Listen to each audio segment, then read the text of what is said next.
Hello my friends, AmyR here with Prairie Paper and Ink with the October 2021 card kit from Simon Says Stamp.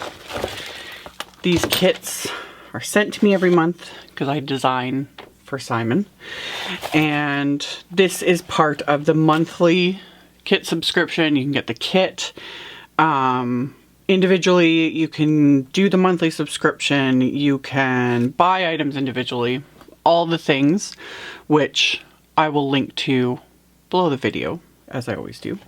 So let's just dive into the kit. So first off, you get one of Simon's mesh bags. They released these a few months ago, and the cool thing with these is kit contents will fit in these bags. So I love when they send it with a kit because it just makes life easier. Even though you can order these individually. You can order them individually. You can order them in packs of 3, I think, and then packs of 12. So I've got extras on hand because my plan too is to have, to put some of my extra crafting supplies in these for my kids. Because, you know, they're a great way to move things around. They keep everything protected. They're durable. They wipe clean. I like these. I like these. So, you get a mesh bag, and then the actual kit contents, which, as always, are fabulous. I was really excited for this kit. I say this every month, but it's true. I was excited for this kit. So, this is the So Talkative kit. You get one of Simon's new blending brushes. I have been raving about these, so if you don't have the blending brushes, but you're a kit subscriber or you get the kit, you can get the fabulous teal blending brush. I love these brushes. They're just great. So you get those. Candy, of course. This one's cotton candy. Sweet. You get candy. And then the main, kind of focus here. Oh, holographic cardstock's freaking out my camera. The main focus of this kit is the So Talkative stamp set. Love it. Love it. Love it. Tons of sentiments. You know, different sizes, all these different phrases. This card is full of love. Can you feel it? Friends are a chosen family. Hi, friend. You're simply the best. Thinking of you. I'm so glad you exist. Love. Huge 6x8 set. So you get that.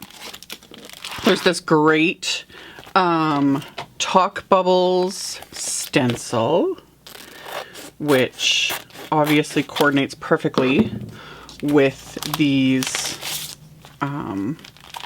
stamps.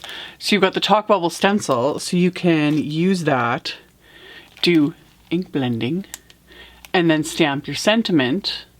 How cute is that? Seriously, how cute.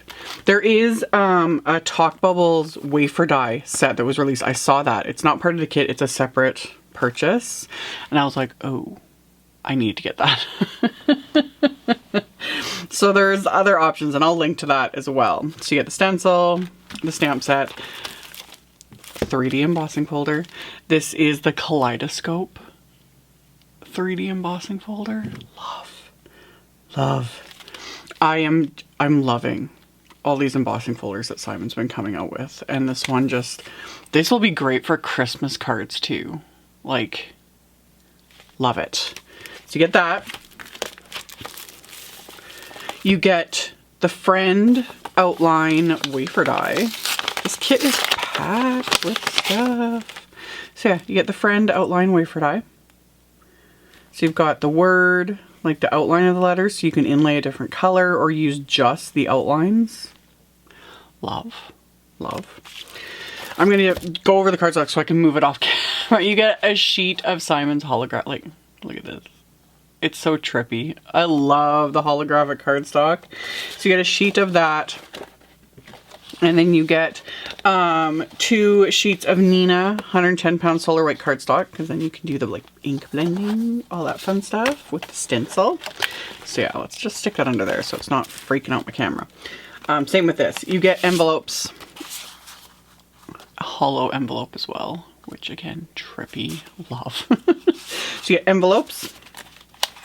we'll just stick that under there so it's not reflecting onto the camera.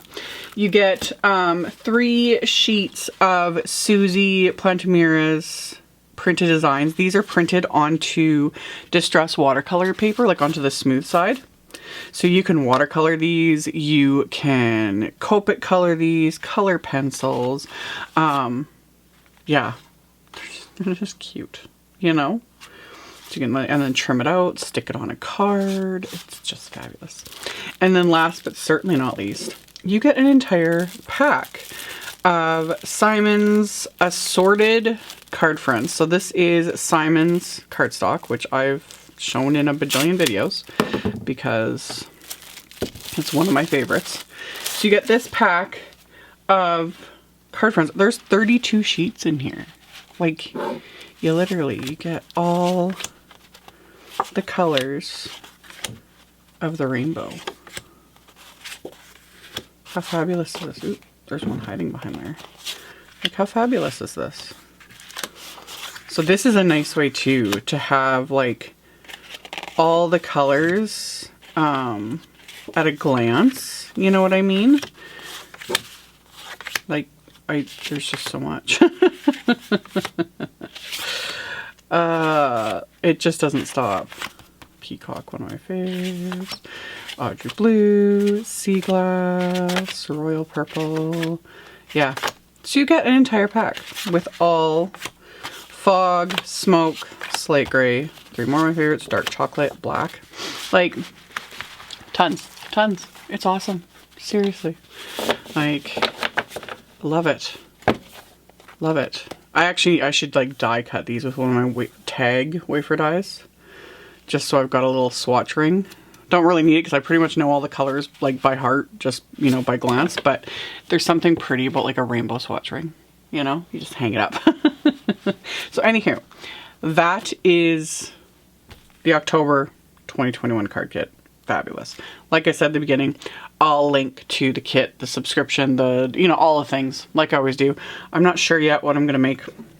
My brain is like all over the place with all the things. This is just fun, but stay tuned because I'll have something following this with the magic of editing right away, showing what I made with it. Alrighty, so I went with one of the pre-printed panels that come in the kit. And you can actually get more of these. These are, there's some of the same images that come in the fall cards prints. I'll have a link. So if you really like them, you can get more of them. Anyway, I have the one I chose and I decided to use my Caran Brush Marker Pros again because I've been using them a lot this month. I'm really enjoying them.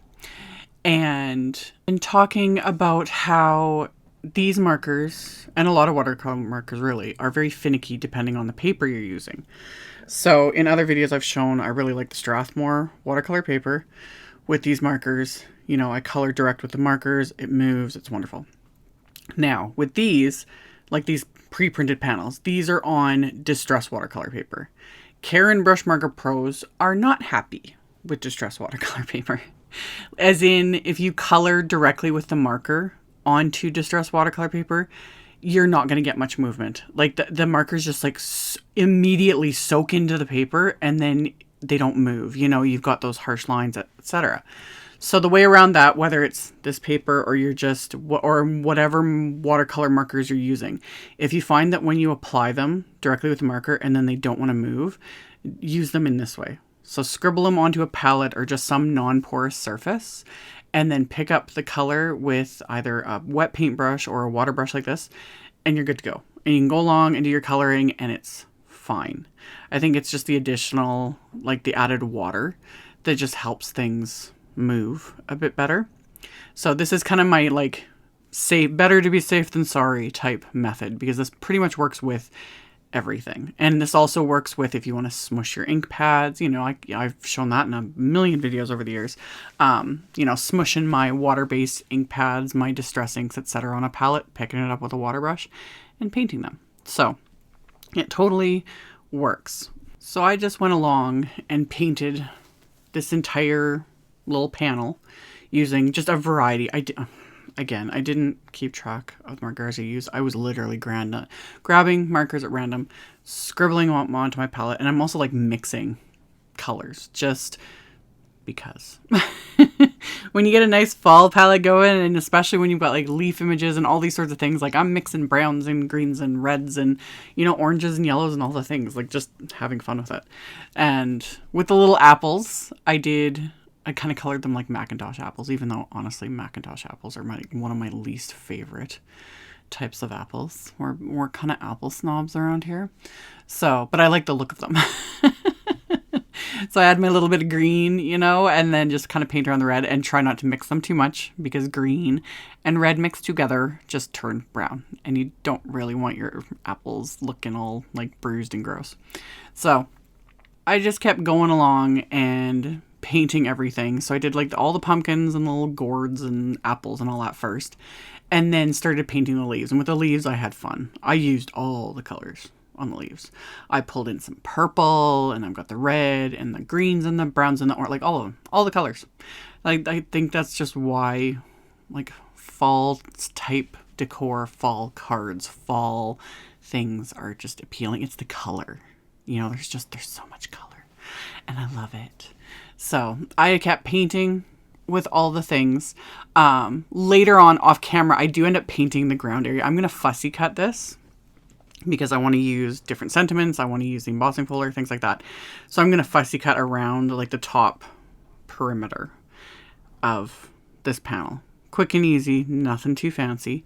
It's something I always never really think of very often, and then I see other creators doing that with these Suzy watercolor prints, and I have to remember to do that more often because it's just a fun way to really mix it up, you know, and get different looks. So I painted this. I hadn't painted the ground yet because I wasn't sure if I was gonna. I was kind of thinking I was gonna cut out the entire thing. So I'm gonna add my go-to white splatter, which is just white gouache in a random palette that I have sitting on my desk forever. I have to wash out the rest of the palette because it's like full of lint and dust and stuff. But I did my splatter. I set that aside. And then I die cut that outline friend wafer die that comes in the kit. I die cut it from a couple pieces of white cardstock, as well as a scrap of my all-time favorite Tonics Gold Satin Pearl cardstock. Always will be a favorite of mine. So I die cut the 2 layers of white, topper with gold, and I'm going to stack them, which, again, something I wouldn't normally necessarily do with something like this, because it's kind of finicky, but I started doing it and I was like, no, I'm gonna do this. It's not a ton of letters, you know, and I just, yeah, you get an idea in your head and you just got to do it. So I just went along and just adhered them. I used my craft tacky glue with the fine metal tip. I've shown that in a lot of videos and mentioned it.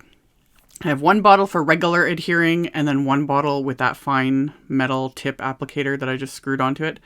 And that makes it a million times easier. So I did that, and then I cut a stamp apart. Please no one have a heart attack over this. It doesn't hurt them.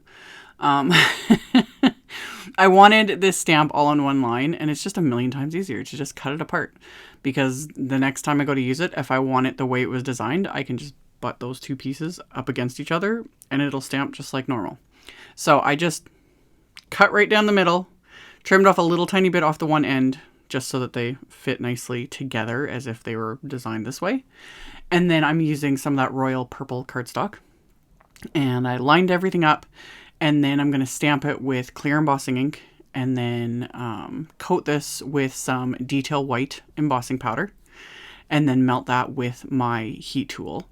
So once I've got that stamped and melted, I just take those stamps now, because now they're 2 stamps, but I just put them back on the carrier sheet as they were designed, and like I said, it's good to go. You know, I get more use out of my stamps cutting them apart, and it's easier 99% of the time. It is easier to just cut them apart than it would be to like mask and fiddle and move things around, you know what I mean? So after I did that, I had the scrap of the gold satin pearl cardstock. And when it comes to individual letters, whether it be outline ones like this or just, you know, letter wafer dies, etc., is lining them up either in the scrap, you know, the way the wafer die was designed, or lining them up on grid paper, whatever works, and then just taking a piece of washi tape put it down all at once so it's holding everything in that straight line. I flip it over, put the adhesive, flip it back over, and adhere it into place. Easiest way to line up individual letters like this, because again, I don't use them very often, individual letters, because it's kind of a pain. But when you do the little tricks that I've shown before, and I always forget them myself, it's like, oh, this works. So I adhered those into place. You can leave the washi tape on until it's completely dry, but I wanted to get it out of the way so I could put the centers to that R and the D in place. So I was just careful about removing that washi tape. And the centers, I just use my little reverse tweezers, because especially that one is very small. Stuck on the little tiny dots of adhesive, stuck that into place. And as always, my crazy messy hair getting in the way. Honestly, there isn't really much I can do about it other than like shave my head, which haven't quite got the urge for that yet. So anyway, got everything adhered, and then off camera, I trimmed that down. And then I also ran the Schoolhouse Red cardstock through with this Kaleidoscope folder. So, 3D embossing folders are fun. Just the texture, I had to use it with this card. That was why I trimmed out that panel, so that I could use that 3D embossing folder, because it was just sitting here and it needed to be used. So I did a little bit more trimming of this panel, and I trimmed down the red cardstock as well to be smaller than an A2 card front. And then I'm going to adhere these pieces together with my regular craft tacky glue.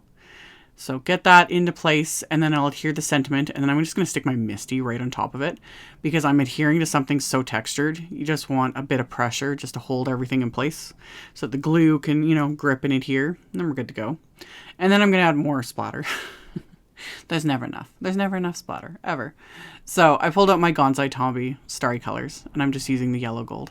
Sprayed some water in there, swirl it up with my brush, and then I'm going to splatter this all over the sentiment, the background, the embossing, all of it. I wanted a nice dose of gold splatter. There was something about like the orange, like the fall colors, and the red and the purple and the gold of the sentiment. I was like, it needs a bit more gold. So added all that splatter, and again, set that aside to dry. And then I cut down some peacock cardstock to slightly larger than this panel. And I'm going to adhere these together, again, with some craft tacky glue.